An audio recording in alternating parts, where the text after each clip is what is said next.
When I teach workshops, one of the most commonly asked questions is, how do I know what I'm going to do with a hoop like this from start to finish?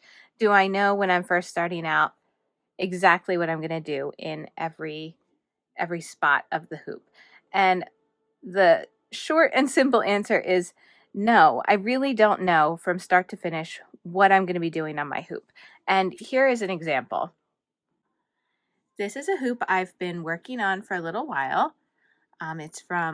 It's fabric by Martha Negley for Free Spirit Fabrics. I have lots of dimension, lots going on, lots of different threads.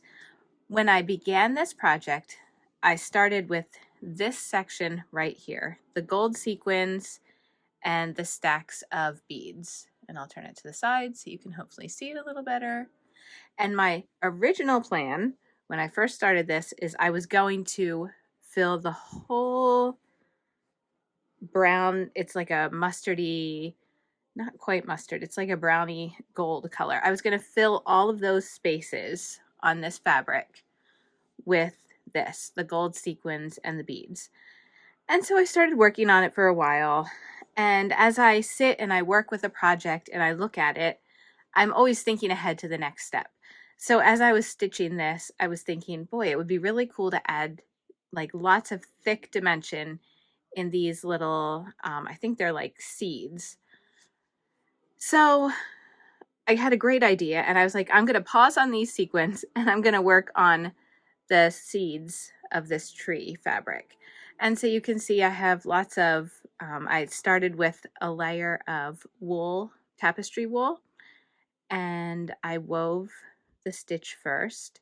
And then on top of that, I worked some of the bugle beads and then also some stacks of beads. So I was really happy with how this looked.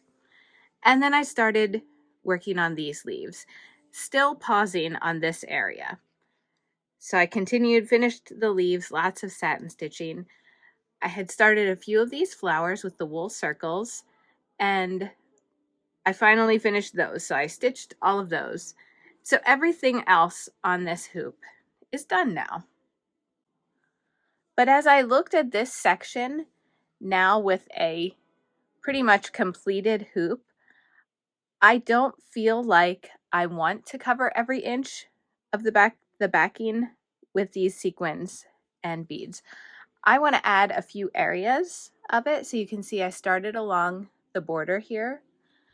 I'm going to continue and I'm going to have just some kind of like jumbly shapes. And I'm just going to randomly put them in all of the little areas. Oh, I actually have to finish stitching this little vine too.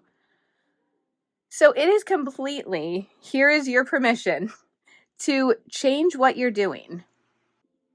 It can be very overwhelming as you are starting a project to know what your project is going to look like completely finished. And that's why I always say, take it one small section at a time. So my one small section was this area right here.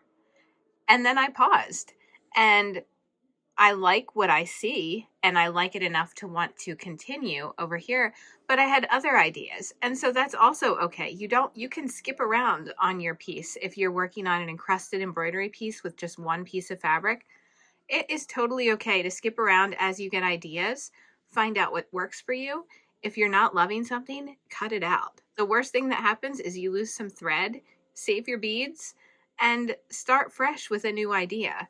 And that's what I'm going to do. I'm going to finish up these little areas in here, and I'm going to scatter a few probably around here. And then this hoop will be done. I'm really happy. And I do want to leave some of the original color of the background. And that's why I decided that with this hoop that I was going to make a little change.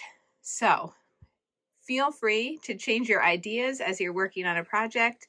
Don't feel like once you start something, that's how you have to continue until the end. And just have fun with it.